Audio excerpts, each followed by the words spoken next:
Picture this. It's 1718. You've been at sea for 43 days. The ship smells like rot and salt and something worse, something you can't quite name, but you learn very quickly not to breathe too deeply. You're a pirate aboard a vessel carrying 80 men, 3 months of provisions, and exactly 0 toilets.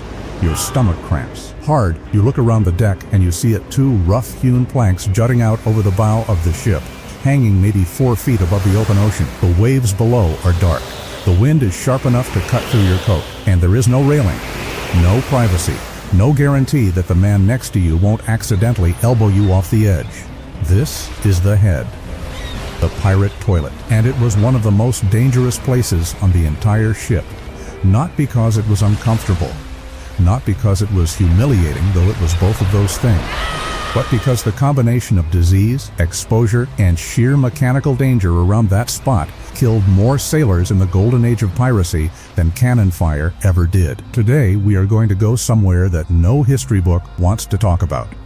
We are going inside the most disgusting, most terrifying, and most surprisingly complex engineering problem on a pirate ship. We are going to talk about what it actually meant to answer nature's call when nature had put you in the middle of the Atlantic Ocean with 80 other unwashed men and not a single square foot of privacy. And by the time we're done, you are going to understand why experienced sailors treated that narrow plank like a battlefield, because in every sense that mattered it was. What was the head A&D? Why was it there?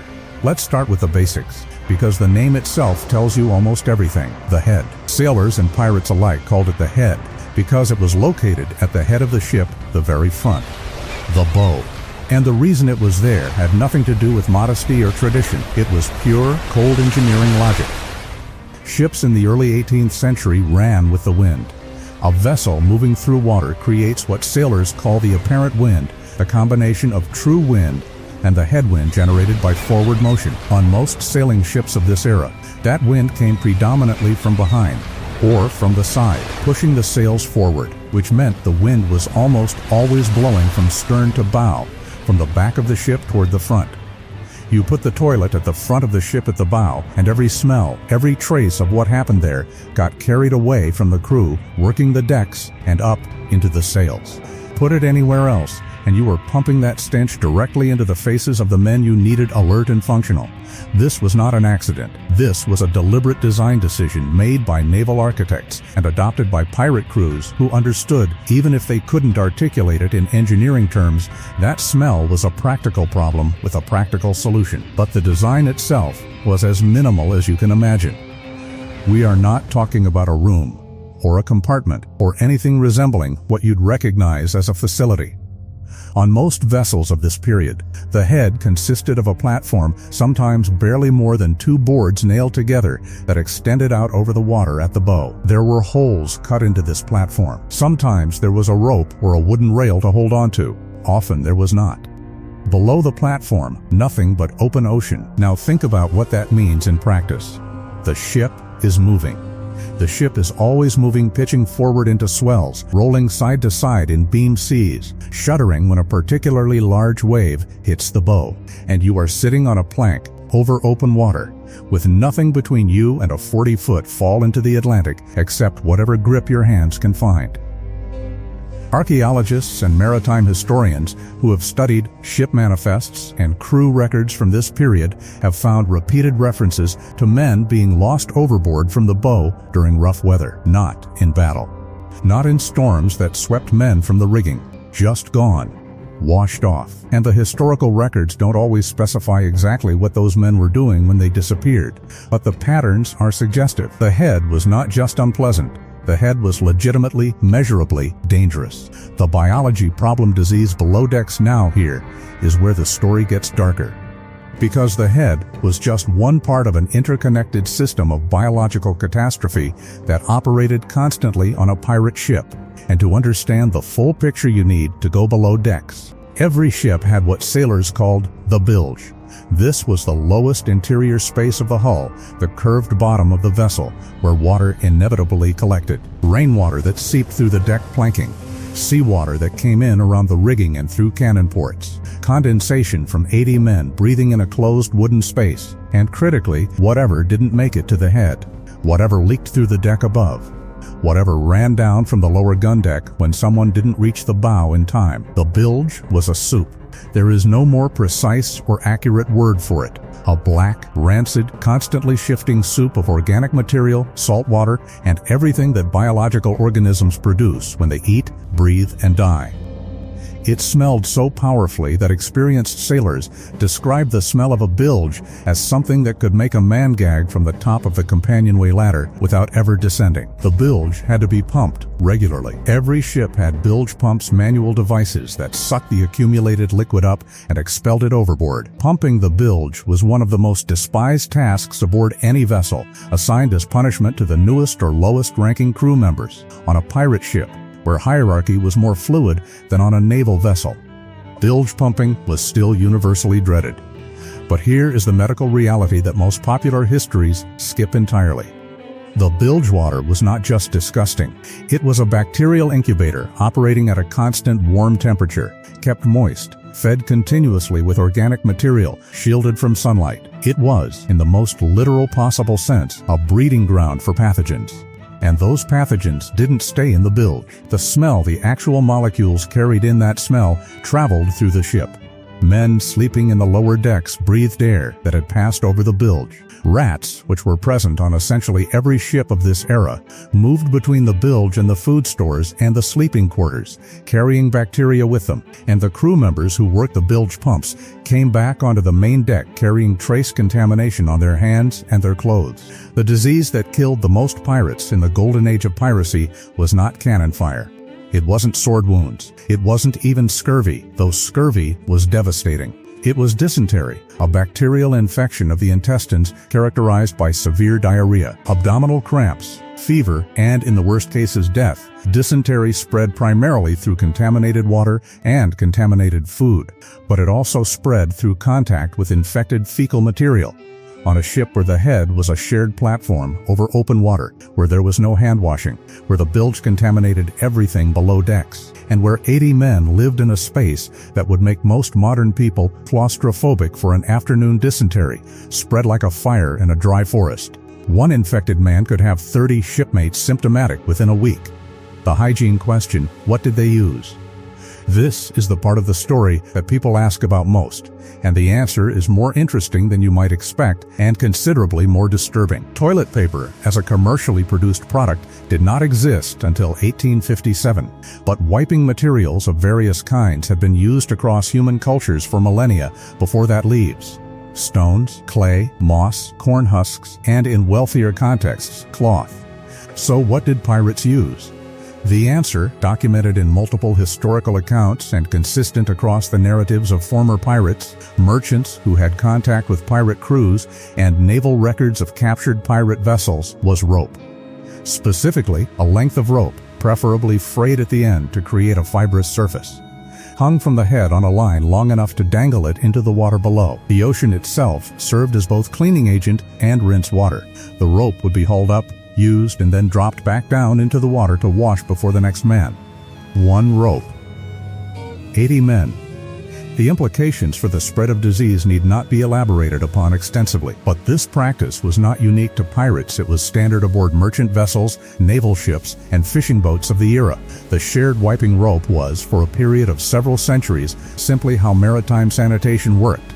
Some accounts mention individual cloths or rags being used, particularly by officers who might have access to slightly better provisions. But for the ordinary crew member, the pirate loading cannon or climbing rigging the rope was the reality. The saltwater component is worth pausing on, because it introduces a secondary problem that historians don't always flag. Saltwater is mildly antiseptic. The salt content does inhibit some bacterial growth, but it is not a cleaning agent in any meaningful sense.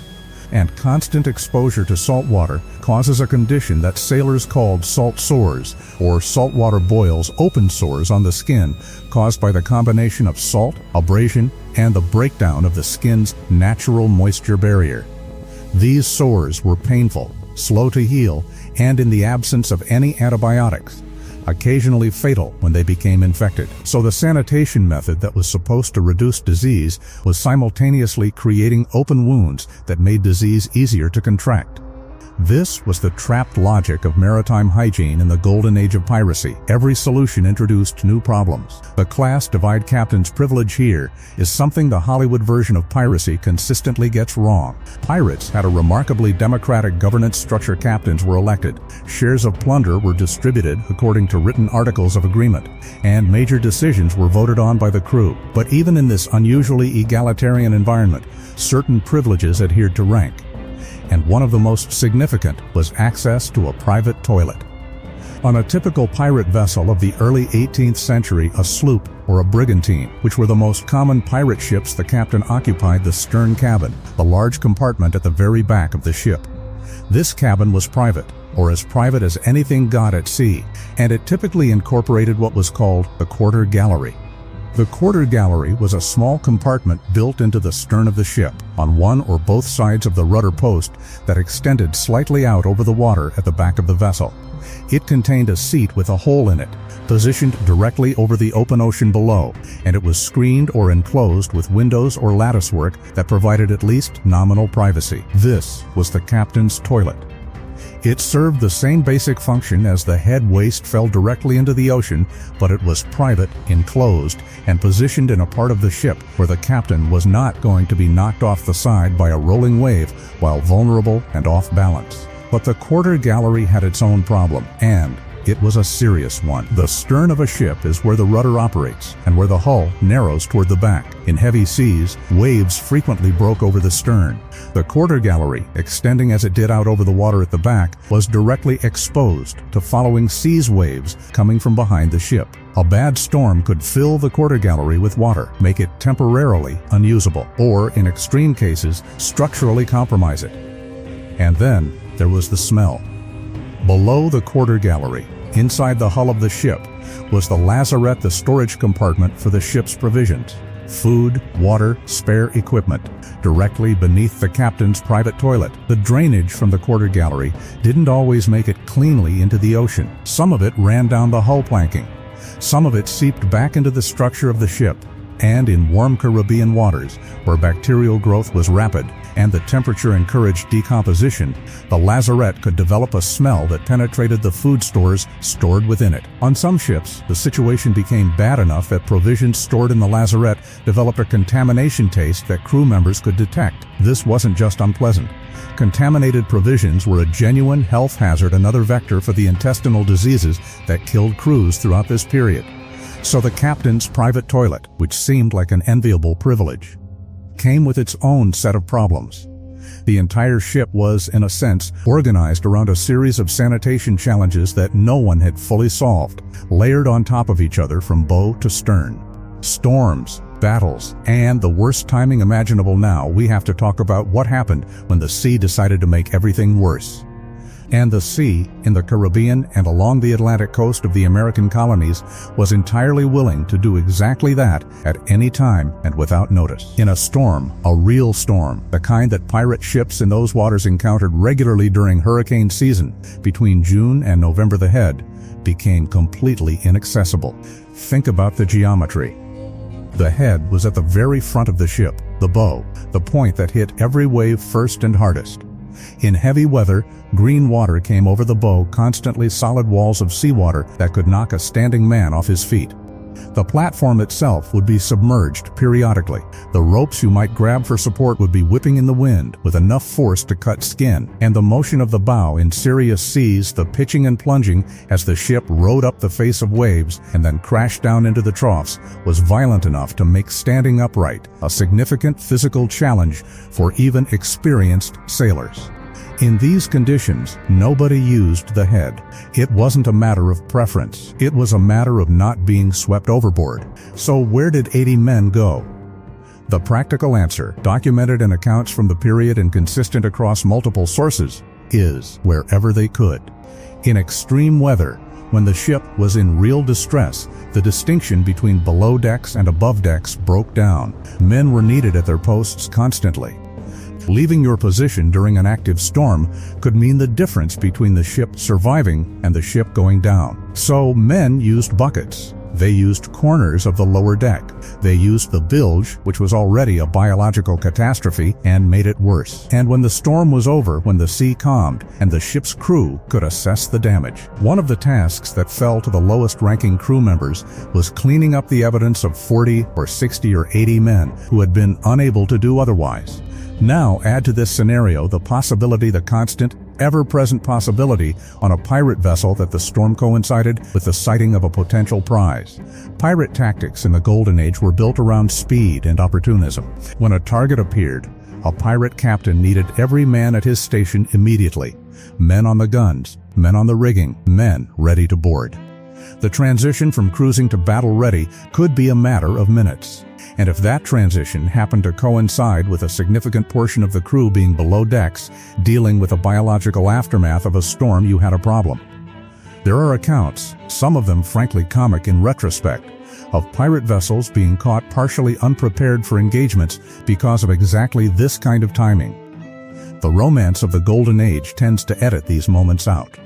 But they happened, and they happened regularly, because biology does not observe tactical pauses. The worst-case scenario, and this actually happened on several documented occasions, was a battle in heavy weather, where men were simultaneously fighting at the head's position on the bow, which made it completely inaccessible, and dealing with the physical symptoms of the dysentery and gastrointestinal disease that was always working its way through the crew. The combination of combat stress, physical illness, and the mechanical danger of working the bow in rough seas produced casualty rates that had nothing to do with enemy action. The Blackbeard evidenced what Archaeology tells us in 1996. A team from Intersil Incorporated located a wreck in about 28 feet of water off the coast of North Carolina that would eventually be confirmed as the Queen Anne's Revenge, the flagship of Edward Teach, the pirate known as Blackbeard. The wreck had been sitting in that sand for nearly 300 years, and what archaeologists pulled out of that wreck over the following decades tells us things about sanitation and disease on pirate ships that no written account could provide with the same precision. Among the more than 400,000 artifacts recovered from the Queen Anne's Revenge site, several categories are directly relevant to the story we're telling today. The medical instruments recovered from the site include a urethral syringe, its control mark indicating manufacture in Paris between 1707 and 1715. The presence of this instrument confirms what the historical record had already suggested. Venereal disease, specifically syphilis and gonorrhea, was widespread among pirate crews. The mercury-based treatments used for these conditions at the time were almost as damaging as the diseases themselves. Mercury is a powerful neurotoxin, and the prolonged courses of mercury compounds that constituted the standard treatment for syphilis caused their own cascading health problems. The same wreck yielded evidence of other medical supplies, including glass pharmaceutical bottles and what appear to be fragments of medical chests. This was a crew that dealt with serious chronic health issues not as an exception, but as the normal condition of life at sea. Now connect this to the sanitation picture we've been building. Venereal disease spreads through direct contact, but intestinal disease, dysentery, typhoid, the various bacterial and parasitic infections that attacked pirate crews, spreads through contaminated water, contaminated food, and contaminated surfaces. On a ship where the head was a shared platform with a shared wiping rope, where the bilge contaminated the lower decks, and where the cook prepared food with the same hands that worked the bilge pumps, the conditions for rapid disease transmission were essentially optimal. Blackbeard's decision to blockade Charleston, South Carolina in May of 1718 was motivated at least partly by the need for medicine. He held the city hostage for nearly a week and demanded not gold, not jewels, but a chest of medical supplies. The historical record describes his crew as riddled with disease. Given everything we now know about shipboard sanitation in this period, that's not surprising. It's almost inevitable. The Archaeology also gives us one more piece of the picture. Iron shackles recovered from the Queen Anne's Revenge site, remnants of the ship's earlier life as La Concorde, the French slave vessel. These shackles are a reminder that the sanitation conditions we've been describing, terrible as they were for pirates, were experienced by enslaved people on the Middle Passage under conditions that were incomparably worse, packed into holds that pirates would have found unusable, with no access to the head at all, with mortality rates that the slave trade treated as acceptable losses. The same ship, The same waters, orders of magnitude more suffering. The myths Hollywood got wrong. Let's talk about what the movies got wrong. Because they got almost everything wrong, and the gap between the fiction and the reality is so large that it fundamentally changes how you should think about the people who actually lived this life. Myth number 1. Pirates were dirty by choice, or by temperament, or because they were outlaws who didn't care about cleanliness. The reality is that pirates were dirty because the infrastructure for cleanliness did not exist on an 18th century sailing vessel. There was no fresh water to spare for bathing. Every drop of fresh water was rationed for drinking, because fresh water ran out and men died of thirst. There was no soap in sufficient quantities. There was no private space. There was no changing room. The conditions were what the conditions were, and every man who sailed, whether pirate or merchant sailor or naval officer, operated under those same fundamental constraints. Myth number 2. The charismatic captain was somehow exempt from the misery. He wasn't. He had a private toilet. Yes, he had a cabin with a door. But he breathed the same air. He drank the same water from the same casks that were going green. He ate the same salted meat that had been in a barrel since the last port. The quarter gallery smelled. The lazarette beneath it smelled. His cabin smelled. The whole ship smelled, all the time, in a way that people who have never been at sea for months at a time genuinely cannot imagine. Myth number 3. The pirates' democratic articles of agreement, the written rules that governed how plunder was divided, how conflicts were resolved, how decisions were made, extended to the sanitation problem. They did not. The articles of agreement that we have recovered from the historical record are detailed about shares and punishments and conduct in battle. They say nothing about the head, nothing about the bilge, nothing about hygiene, because there was nothing to say. The problem had no solution within the technology of the era. You could regulate how plunder was divided.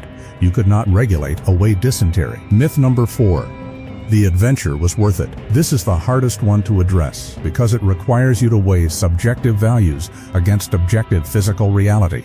Some men clearly found it worth it. They chose piracy freely, or at least freely enough given the alternatives available to an 18th century sailor, and they kept choosing it through multiple voyages. But the average pirate career was short. The average pirate died young, either hanged, killed in a fight, or killed by disease. The ones who made it to 35 had survived things that the average person today could not easily conceptualize. Months of chronic malnutrition, constant low-grade intestinal illness, exposure to the elements with no protection beyond what their clothing could provide, and the constant mechanical danger of the head, the rigging, the guns, and the ocean itself. The next time you see a cinematic pirate laughing on the deck of a stylishly lit vessel with perfect teeth and fashionably tattered clothes, remember, real teeth rotted out. Real clothes were stiff with salt and bodily fluids and were rarely, if ever, washed. Real laughter, when it happened against a backdrop of smell and pain and the nagging awareness that the man next to you had been sick last week and might be sick again. The final account, what it all meant there, is a reason the Golden Age of Piracy lasted roughly 40 years, from the 1680s to the 1730s, and then effectively ended. Some of it was naval power. Britain and the other colonial powers eventually deployed enough warships to make piracy in the Caribbean and the Atlantic coast economically unviable. The hanged bodies of pirates displayed in iron cages at the entrances to harbors were a deliberate public message about what happened to men who chose this life.